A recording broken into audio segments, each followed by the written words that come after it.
জীবনের আরম্ভণীতে স্যারের আদর্শে অনুপ্রাণিত হয়। তিনি আমার জীবনের পথিকৃৎ ছিলেন। রাজনীতির আমার বংশের কেউ করেনি, কিন্তু তিনি পথ দেখে এনেছিলেন। 40 বছর এই পরিক্রমায় তিনি পথিকৃৎ। ওনাকে দেখেই রাজনীতি করেছি, করে যাচ্ছি।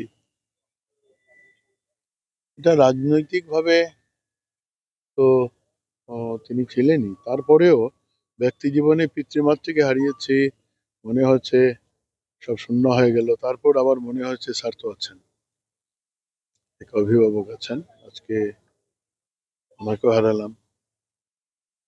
এই মুহূর্তে বলার কিছু নেই। পরম পিতার কাছে ওনার আত্মার শান্তি কামনা করি, সদ্গতি কামনা করি, আর সঙ্গে আহ, ওনার কাছেও প্রার্থনা করি, ঈশ্বরের কাছে প্রার্থনা করি বাকি জীবনটা যাতে ওনার প্রদর্শিত পথে সঠিকভাবে পরিচালিত হতে পারি, ওনার আদর্শকে বুকে রেখে সমাজের জন্য কাজ করতে পারি।